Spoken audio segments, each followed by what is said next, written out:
Good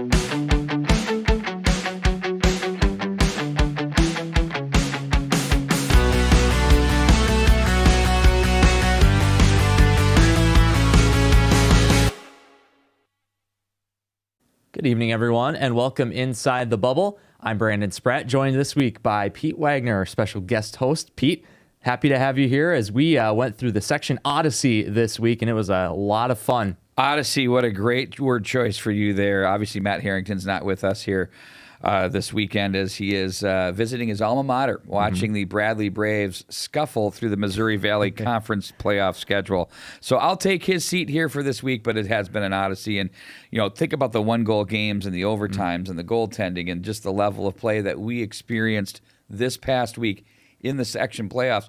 Fast forward to the state tournament. Can we possibly get there with what we just saw? We usually do. I know. I think with the depth of the field this year, and we'll get to the brackets a little bit later once we get through some of the section highlights, but I think with the depth of the field, it's set up for some big games. But like you said, the games this week, the atmospheres, I think, really just blew us away.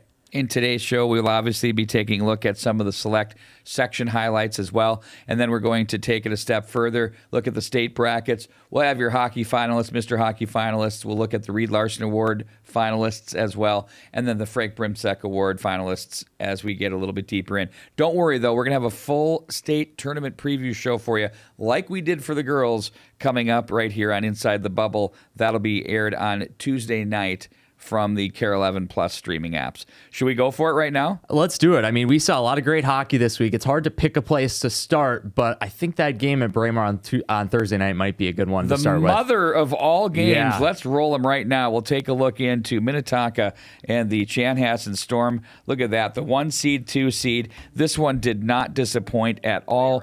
At Braemar Arena, packed house. It was an environment second to none, but it was really the goaltending. Look at that glove save from the goaltender.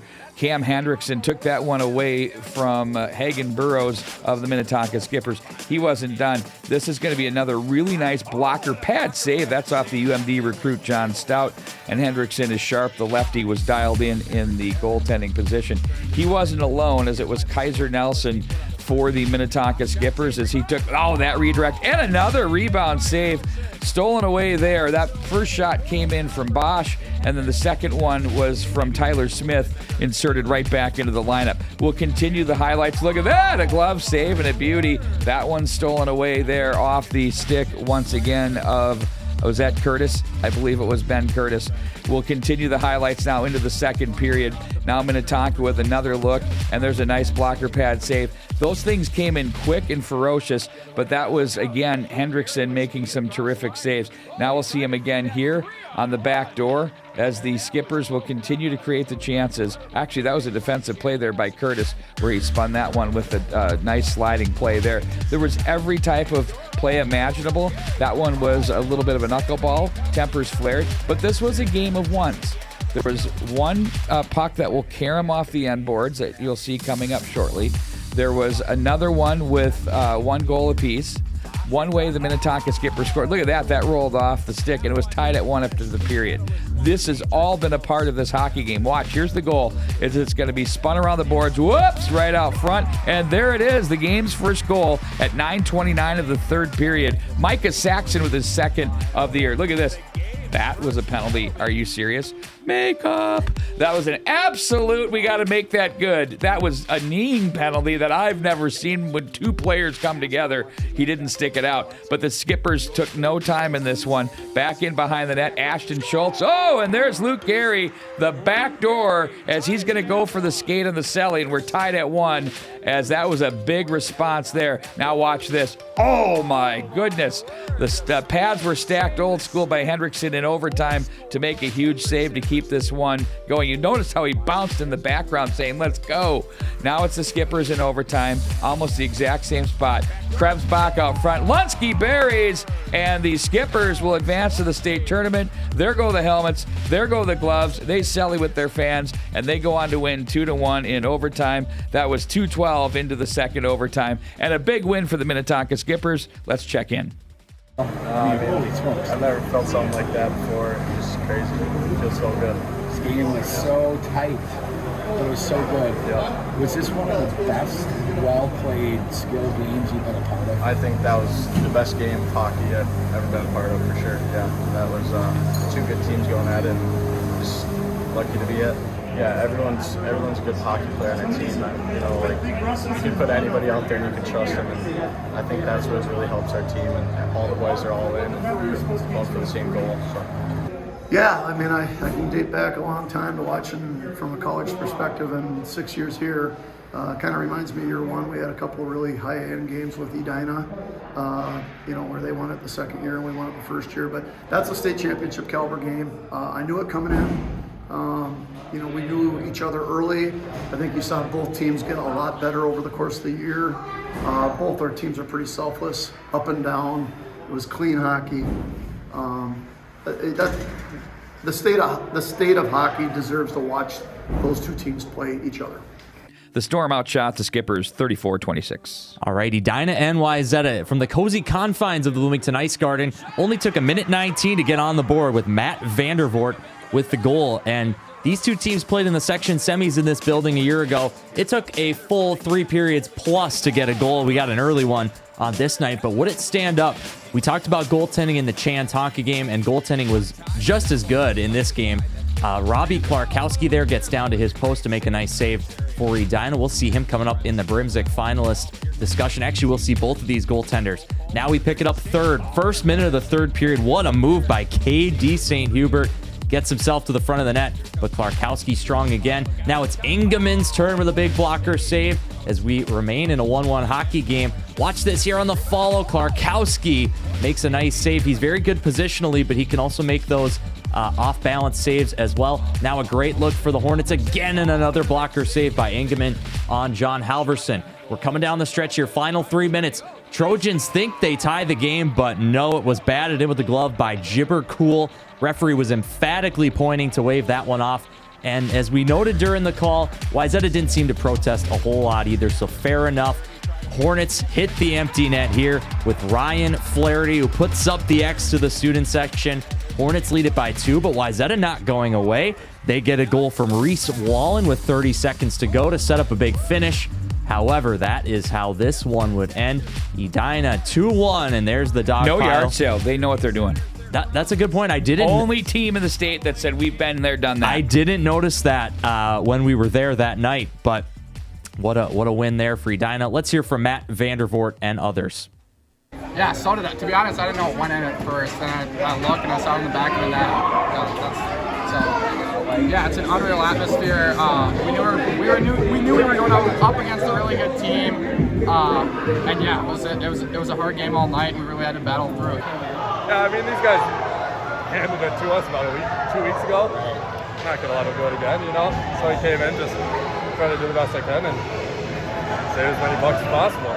I think so. We've had a battle going on for about 3 years now, so yeah.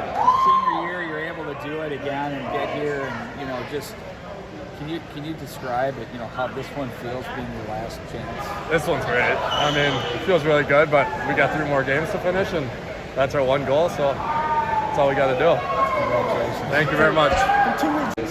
They're really close kids, really tight-knit group of kids. And they work so hard. You see how hard they work tonight? I tell you, we don't have to push them. They work hard, they work hard, they work hard. They just find a way to get some things done. I mean, the last 3 games are good games. You beat Vanilla, you beat Wayzata, they make the trip there. I'll tell you what, it's a heck of an accomplishment to get there, but I get a feeling they're not satisfied with that yet. And let's go to the Section 5 AA, Maple Grove and Rogers. Early on, there's a quick goal by Finn Brink. Down low in front, and it's 1-0 Maple Grove. The Crimson want to go back to the state tournament for the second straight year, and they are looking good to start this hockey game. It'll be Joey Imgrund. Look at that power move off the side of the net. He buries that one. Good work by Jay Ellingson to get it to Imgrund for the 2-0 lead. This will be a game that the Rogers Royals were chasing all day long, as they will make it 2-1, though, on that Ronaldo blast as they make things interesting. That's at 19 seconds of the second period. Then Maple Grove goes to work with the pair. The first one here with a nice feed off the end wall. Lucas Bush, he's a scorer, takes the one-time feed from Blake Steenerson. Then Finn Brink, the Mr. Hockey finalist, will make it 3-1, or I've checked that 4-1 in favor of Maple Grove. Look at this unselfishness. The return from Ellingson to Brink, and it's now 4-1. Now we'll get a pair, though, as the Royals go to work on the power play. They were 2 for 5 with a man advantage, and I'm sure, that's a snipe up into the top shelf there. That was buried by Mason Jensen, and that makes it 4-2. They're not done, as it's going to be Rinaldo again. There he is. Look at that. Oh, how's she going? And he tucks it home. I love the Sally. Knows how to do it. He's been there. The leg goes up. No problem. It's 4-3 as we go into the third. But Maple Grove goes to work as they open up a 2-goal lead again. Look at that power move to the net by Jack Kernan. Terrific stuff there. 2:18 in. Then they will have themselves a pair of empty net goals. There goes the yard sale. Off to the state tournament. Go the Maple Grove Crimson. Finn Brink had the hat trick for Maple Grove. Now we take it to the defending state champs, the Andover Huskies, taking on the number 1 seed Duluth East Greyhounds, looking to avenge an earlier season loss. We pick it up now, second period from Amsoil. Gavin Thorson gets himself to the front of the net, and he buries it. He takes the long... What is that? Yeah, he takes the long trip down to the other end of the students, and that would not be the last time for the Huskies. They struck a few times in the second. Cooper Conway with his first. We'll pick it up here now. Short-handed for the Huskies. Conway, sweet, subtle move to the backhand, beats the goaltender. And that's 3 goals in 5 minutes as the Huskies open it up. About a minute later, though, Duluth East will get themselves on the board. Grant Winkler getting lost in coverage. He snipes it top shelf. Greyhounds on the board, trailing 3-1. However, now it was Andover's turn on the power play. Look at Thorson gains the zone. Conway gets to the net. He finishes off his hat trick. And guess what? Cooper Conway was not done yet. He gets a 4th here later in the second period. Watch the pass here by Tristan May Robinson. Changing directions on the way through, but Conway's there on the back door. It's 5-1 Huskies. They'd add a couple more in the third. Duluth East gets a consolation as well. 7-2 Andover over Duluth East. They return to the X. They're no strangers to the X. Speaking of no strangers to the X, the Hill-Murray Pioneers have been there plenty of times. Gentry Academy, and they square off at Aldrich Arena. It was scoreless after 1 into the second. Brady Ingebrigtsen will make it happen off the feed there in the slot. Ben Miller on the assist. They're on fire a minute later, not even 55 seconds later. The rebound and the tuck home there by Lucas Mann. Jackson Reeves on the assist. Look at the whiteout there going nuts over on the far side of Aldrich Arena. We move on into the third period, and it's going to be an empty netter from Landon Cottingham. Even strength goal, empty net. It's now 3-0. And they go on into the state tournament with a 3-0 win over Gentry Academy. How about the Pioneers? 14-13-1, but they'll be making their way down to St. Paul every year, right?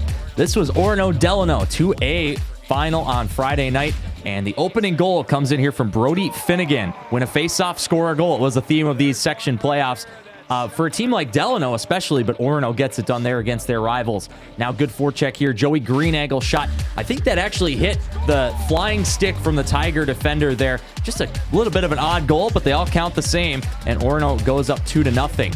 This is going to be a big save, or actually a big hit here. Watch through neutral. Oh, as Bradley Walker lays him out through neutral ice. Plenty of those that night. This was a very physical game between these two West Metro rivals. There's another physical play there, leads to a breakaway chance. Tigers trying to cut the deficit, but it was Brock Payton very strong on this night once again, making the save. We talked to him about his lengthy injury recovery and what a great story he's been this season. Speaking of goaltenders, though, what a save there by Drew Dorsey. He keeps his team in the game at 2-0. Third period now, we pick it up. This one had a little bit of a sleepy tempo through the middle, but that would change in a hurry. Delano gets on the board with Aaron Lewis, and they had a huge push. The atmosphere and intensity ramped up in this one as the Tigers had some good chances. Here comes one here. Shot. Big rebound. Oh, and just wide there. Great chance for Teague Collings for the Tigers to tie the game. They couldn't do it. And then they... actually, it's Orono now on the power play, and it's going to be Avery Anderson who finishes it off. Joey Mugas, the shot from the line, and it's over the line and in. Orono restores its 2-goal lead despite a big push by the Tigers. They would add an empty netter and win it 4-1, and there it is, the yard sale again. I like Brock Payton here. He kind of just sets his mask down and then says, nope, we're going to the students instead of the dog pile.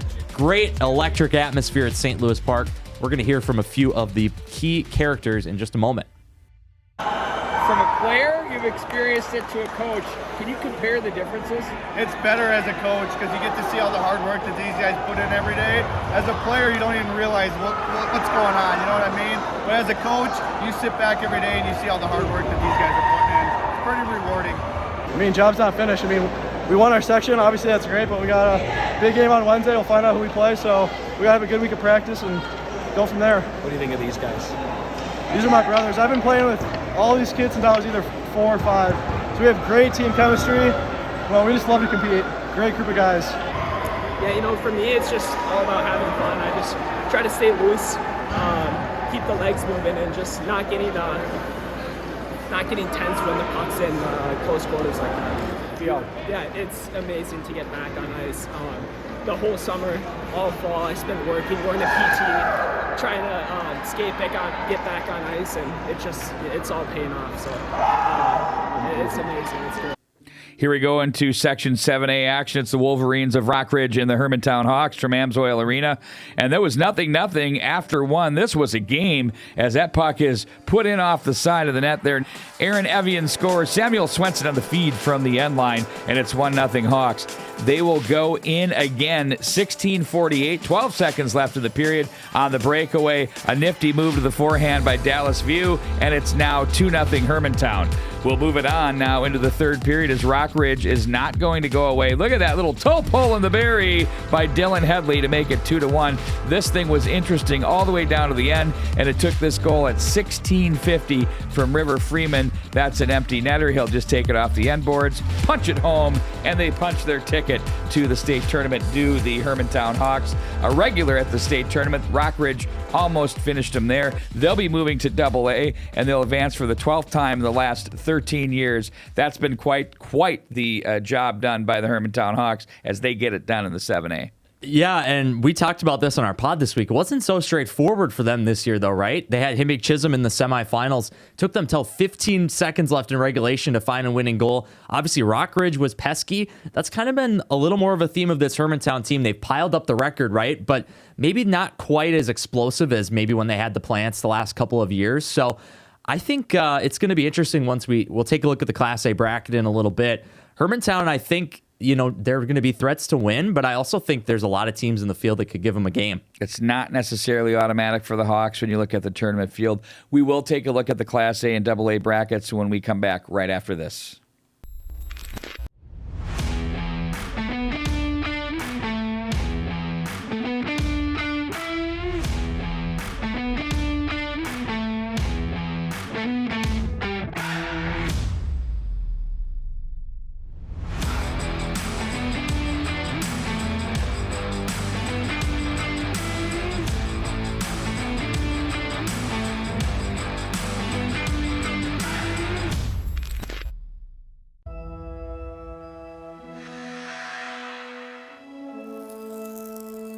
Behind every world-class athlete,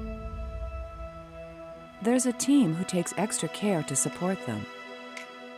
At Affinity Plus, we take extra care with all your banking goals, from checking accounts to credit cards. Our biggest victory? Helping you win in the ways that matter most. Affinity Plus. Your college experience begins with your dream. Your time at St. Cloud State will uniquely be your own, but your journey will be guided by our community. Be you. Be bold. Be a Husky.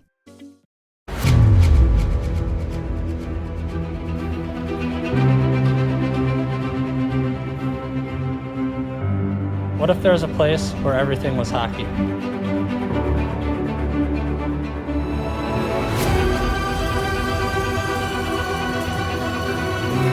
Oh, he can skate. Here comes Steves in on goal all alone. In Minnesota, there is. Scores!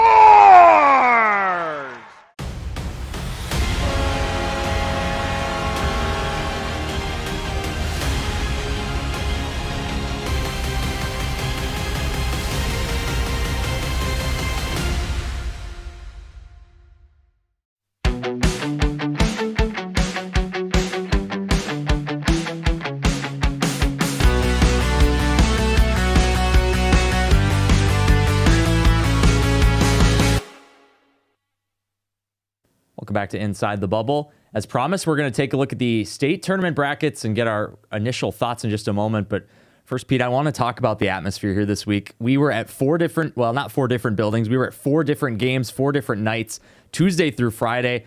And I think every single night there was just a special atmosphere in the building. Done this for a very long time. It used to be the Met Center back in the 80s when you'd have the Section 5 and 6 going back to back on Saturday. Then the North Stars would play on Saturday night.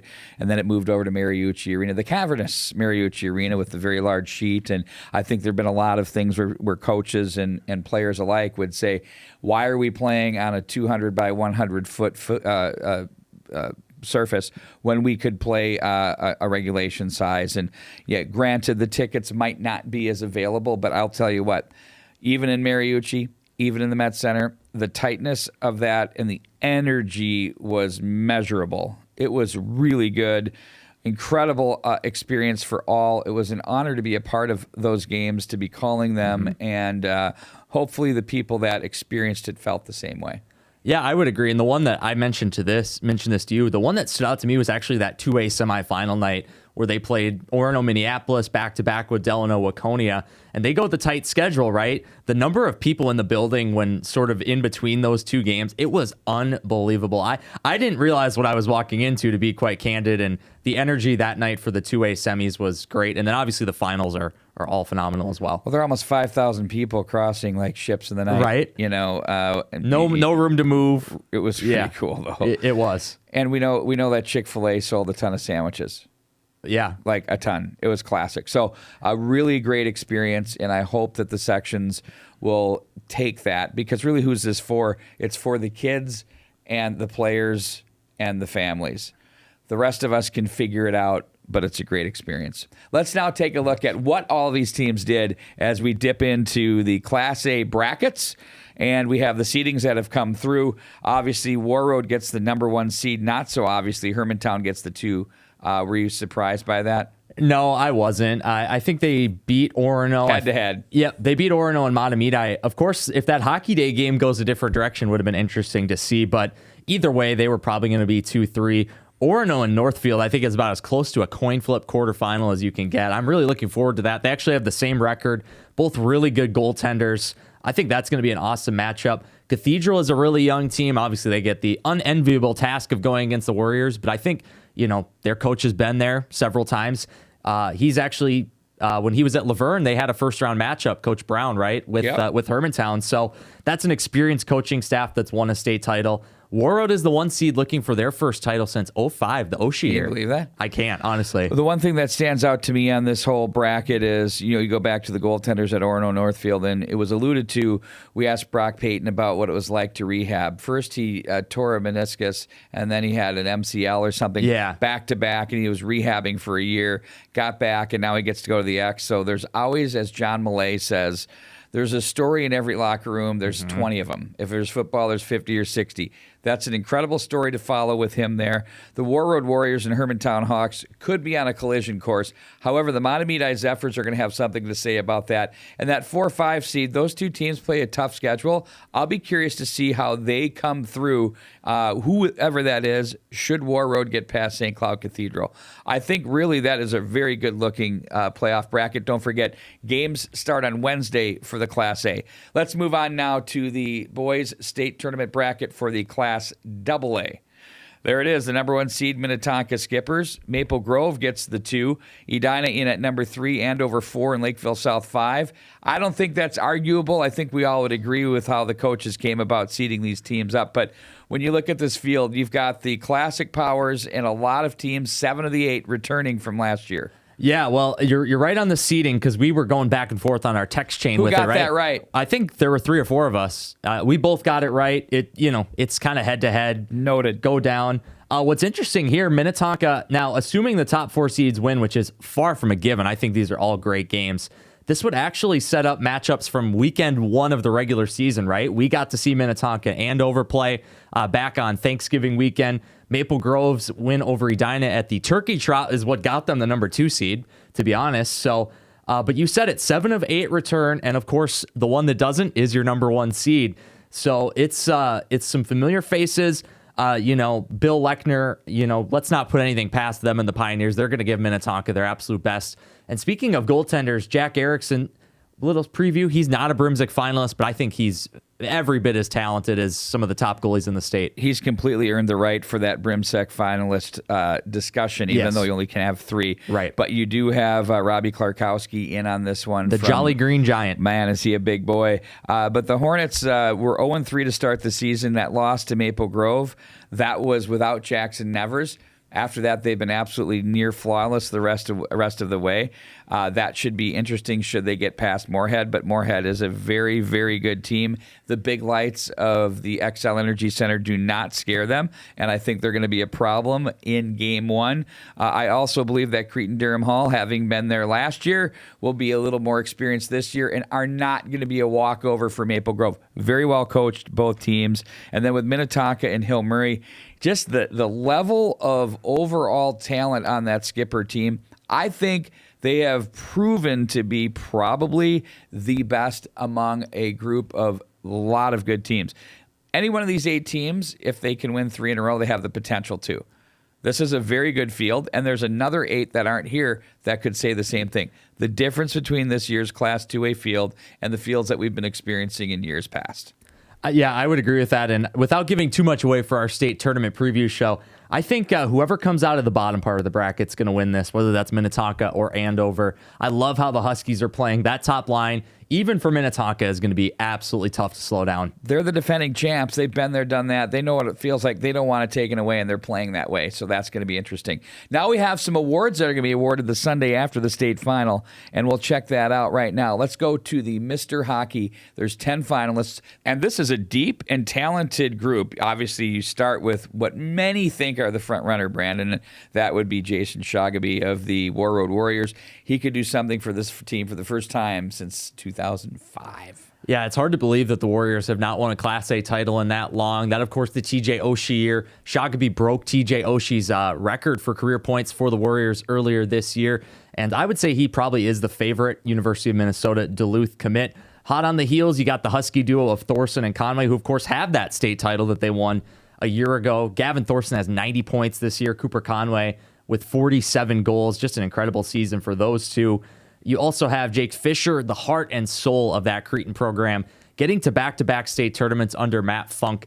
Just a huge accomplishment for them over in Section 3AA. And then a logo you might not recognize, Tyler Hennon from Kitson County Central. He is committed to the new Augustana Division I program down in Sioux Falls, and he's the state's leading scorer this year, so certainly well-deserved for Hennon and being recognized as one of the state's elite players. And a tip of the cap to Mike Snee, whose job has been to get Division I hockey programs engaged into college. So Augustana joining the Division I, creating more opportunities for all of these great players, not only in Minnesota, but around the country to be able to play Division I college hockey. Knowing the work he's doing is starting to come through, and we're starting to see more and more schools crop up with this. You look at some of these other players. You got a couple of defensemen. Ryan Coring from Eden Prairie. He does so well defensively. He's smooth. He's a good skater. I think he's the best NHL caliber defenseman prospect in the bunch of Minnesota high school hockey this year. Chase Cheslock from the Rogers Royals had a terrific career there. He's been a straw that stirs the drink for them for a long time. And then you also take the likes of Tommy Cronin, a very uber-talented, ultra-skilled forward who can skate with quick hands and can get the job done. I believe he's Ivy League bound as well from the collegiate perspective. And then you also have Finn Brink, hat trick in the section final. He was very good. He's clutch. He knows how things go, and it should be just an absolutely tough decision for the Minutemen to make here when it comes down to who the Mr. Hockey Award is going to be. I'm not going to ask you who yours is. We'll wait and see on that one. Let's go now to the Reed Larson Award winners. This is for the best defenseman in the state. Yeah, and obviously you already hit on Coring, who gets nominated for both, which I just think just shows his quality and certainly how well respected he is. And Cheslock.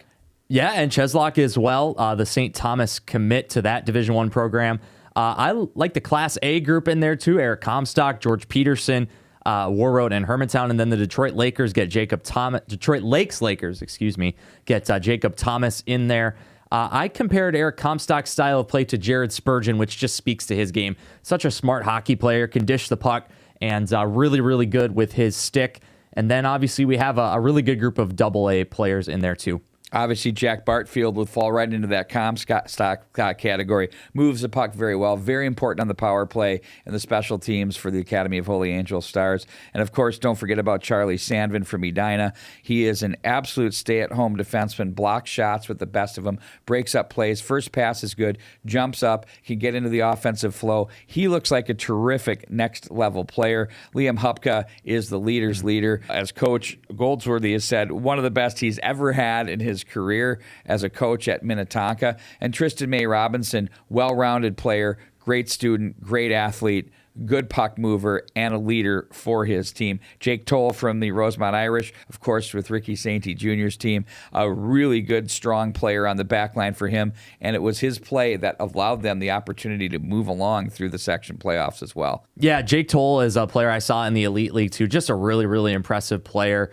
Certainly a great leader for Rosemont. And then Tristan May Robinson, his coach Mark Manny spoke so highly of him when we did the SCSU player spotlight on Tristan. Obviously, Mark Manny with his Air Force background, he knows a leader when he sees it, and Tristan May Robinson is a huge leader on the back end for the Huskies. Well, you asked Manny for his definition of a leader, and he has the greatest definition of all. Go back and check out our episode. It was episode 2. Yeah, and nice that's and a really early. good feature on Tristan May Robinson. Now the Frank Brimsek Award finalists. There's 3 of them for the top goaltender. Brimsek, of course, the standout goaltender from Eveleth High School, and they named this award after him from, I don't know, decades and decades and decades ago.